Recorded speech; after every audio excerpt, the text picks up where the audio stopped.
하나님 말씀은 요한계시록 2장 7절과 3장 22절의 말씀을 다같이 함께 봉독하겠습니다. 귀 있는 자는 성령이 교회들에게 하신 말씀을 들을지어다. 이기는 내가 당내 있는 생명 가운데를 주로 하라. 귀 있는 자는 성령이 교회들에게 하신 말씀을 들을지어다. 아멘. 우리의 거울인 소아시아 일곱교회, 그런 제목으로 잠깐 말씀을 전하겠습니다. 요한계시록은 성경의 맨 마지막 성경입니다. 첫 번째 성경은 아시는 것처럼 창세기이고요. 태초에 천지를 창조하십니다. 또 시작이 됩니다. 요한계시록은 주님이 재림하시고 이 세상의 마지막 날과 그리고 재림하신 후에 사람들이 어떻게 마지막을 정리하게 되는가를 보여주는 예언서로 기록되어 있습니다. 기독교의 역사관을 이야기할 때에 기독교의 역사관 가운데 시간을 상당히 소중하게 여기는데요. 기독교에서 말하는 시간은 시작과 끝이 있습니다. 어떤 사람들은 우리 인생이 이렇게 윤회한다, 그렇게 이제 보는 종교들도 있습니다만, 기독교는 시작이 있고 끝이 있습니다. 이 시작이 있고 끝이 있다는 말은 굉장히 중요한데, 그 끝의 모습을 기록하는 것이 요한계시록이에요.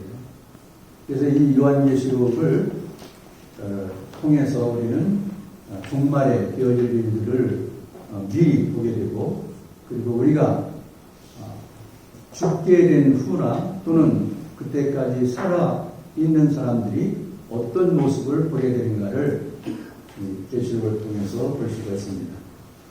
그런데 이 계시록을 시작을 하면서 첫 번째 이 계시의 말씀을 하는 것이 대상이 누구냐면 교회입니다.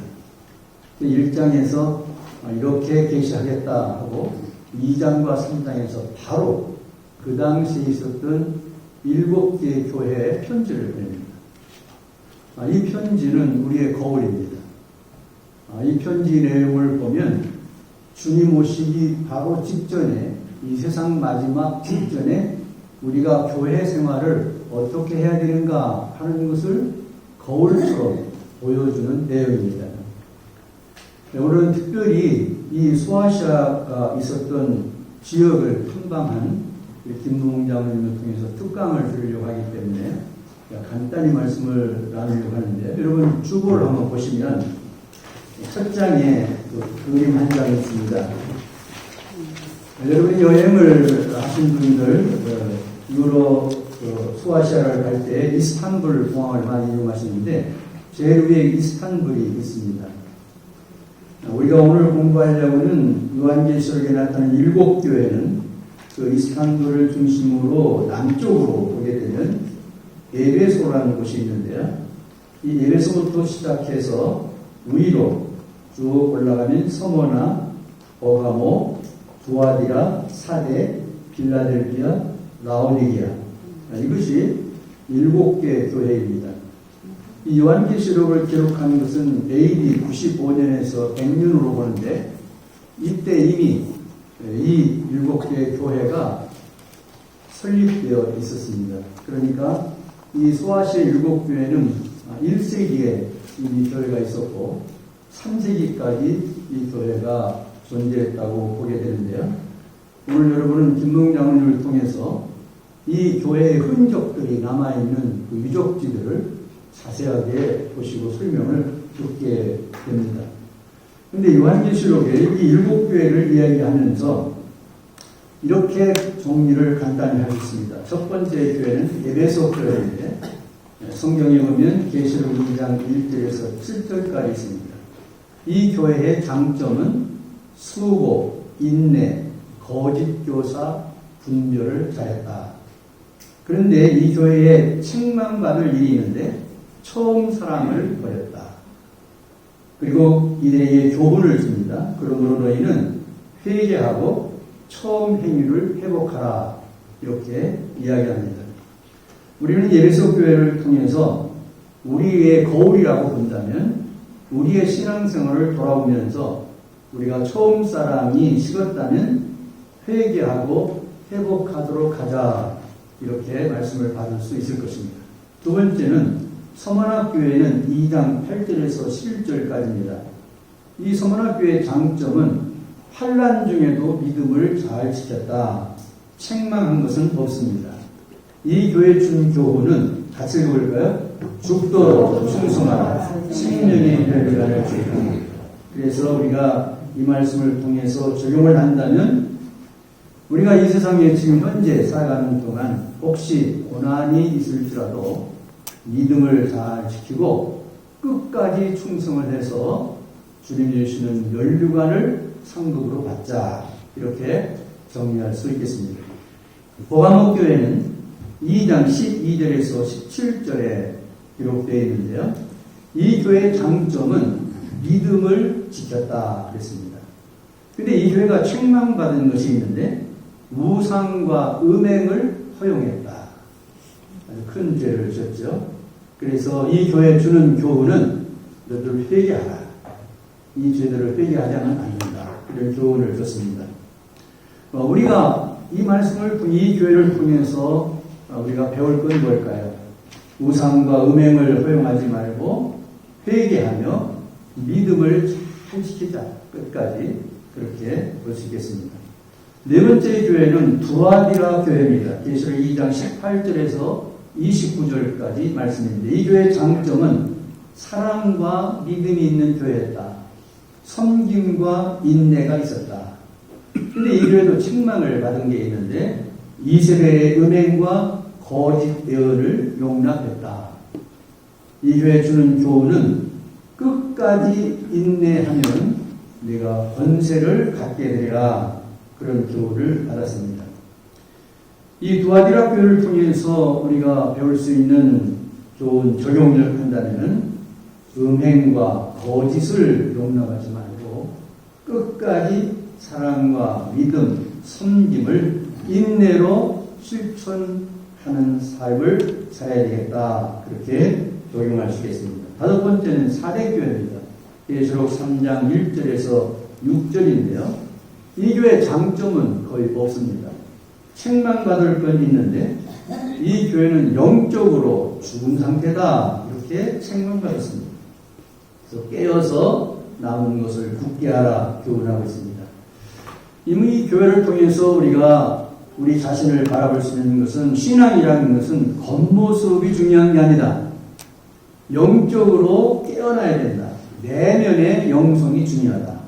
그래서 내면의 영적 생명이 충만한 삶을 살도록 해야 된다 하는 적용을 할 수 있겠습니다. 여섯 번째는 빌라델비아 교회입니다. 이 교회는 3장 7절에서 13절까지 기록되어 있는데요. 이 교회의 장점은 작은 능력에도 말씀과 믿음을 지켰다. 칭찬을 받았습니다. 책망받은 것은 없습니다.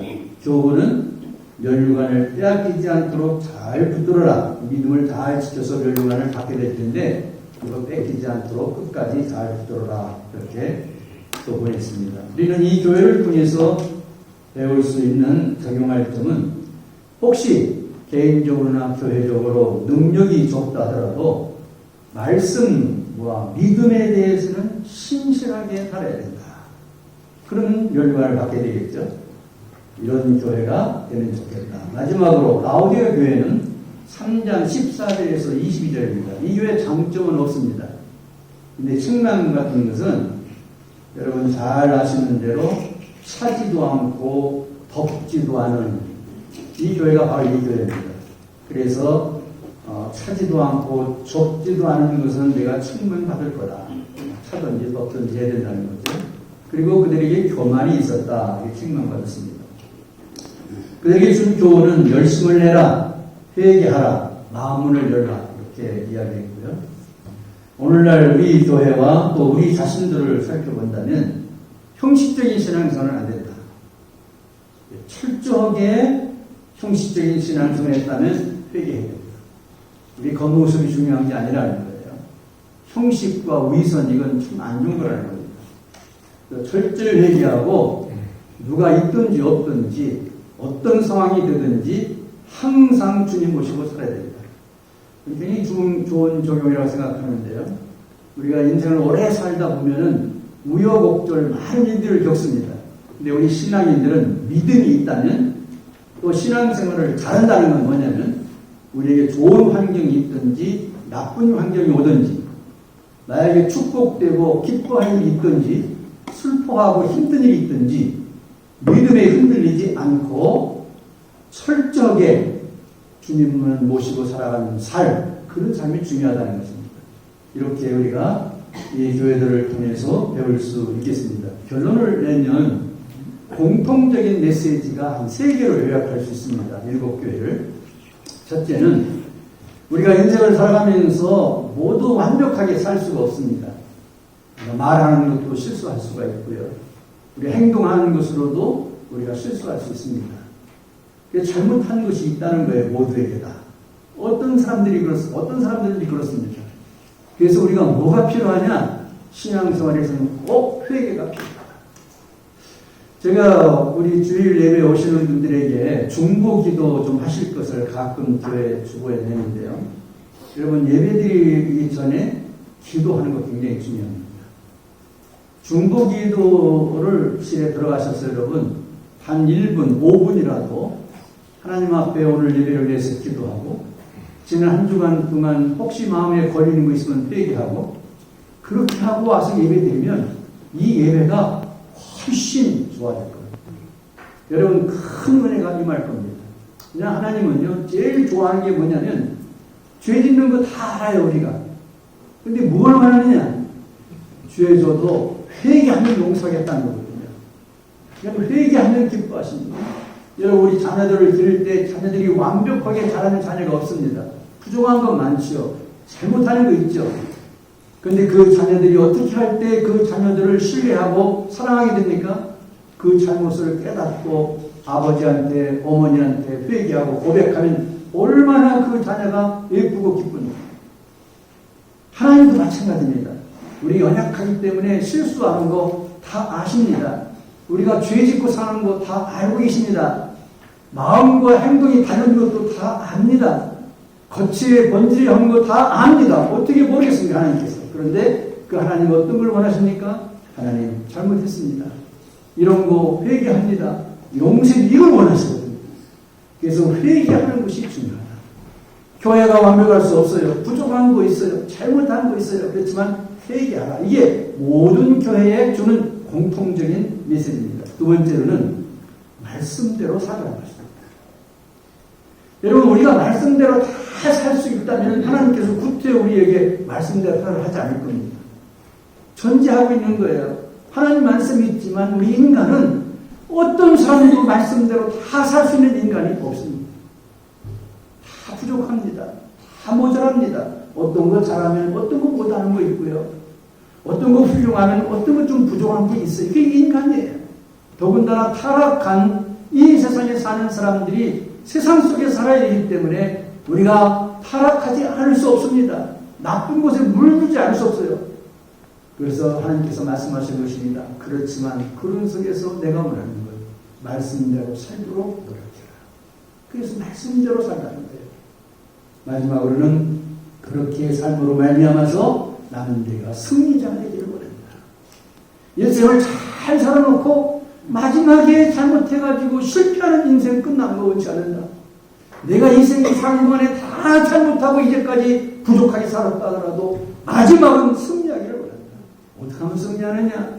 잘못했으면 회개하라. 그리고 말씀을 붙잡고 말씀대로 하면 살아라. 그래서 나는 내 마지막이 승리자로 내가 기록되기를 원한다. 모든 사람들이 볼 때 너는 승리한 사람이라고 말하도록 그렇게 해주고 싶다는 거예요. 너희 교회가 부족한 게 많고 잘못하는 것이 혹시 있을지라도 회개하고 말씀을 지키려고 노력만 한다면 너희 교회는 승리한 교회로 내가 만들어주겠다 하는 것입니다. 마지막으로 개인적으로 한번 적용해 봅니다. 교회 생활을 어떤 교회가 되느냐 하는 것은 어떤 개인이 있느냐의 문제일 것이기 때문에 개인 적용도 상당히 중요합니다. 교회 생활하면서 여러분 한번 되돌아보시기 바랍니다. 나는 처음 사랑 잃어버리지 않는다. 내가 하나님을 만났을 때, 은혜 받았을 때, 하나님의 축복을 느끼고 감사했을 때 가졌던 그 처음 사랑, 나를 구원해 준 것 때문에 정말 너무 감사하고 먹지 않아도 배고프지 않고 무슨 일을 만나도 기쁘고 행복하고 했던 이 처음 사랑, 혹시 시간이 지나가면서 매너리즘에 빠져서 세상에 분주하게 돌아가다가 이 사랑을 잊어버렸다. 처음 사랑을 못해라. 여러분, 남편과 부부가 오늘까지 같이 살면서 해로하신 분들이 있다면 한번 돌아보시기 바랍니다. 내가 사랑하던 내 아내의 처음 사랑을 지금도 실천하고 있는가? 내 남편을 사랑했던 그 첫사랑 지금도 기억하고 있는가? 한번 돌아보면서 처음 사랑을 잃어버리지 않도록 그걸 회복해라 할 것입니다. 두 번째는 신앙생활은 이미 말씀드렸지만 뜨겁지도 않고 차갑지도 않은 신앙은 좋은 신앙이 아니라고 말합니다.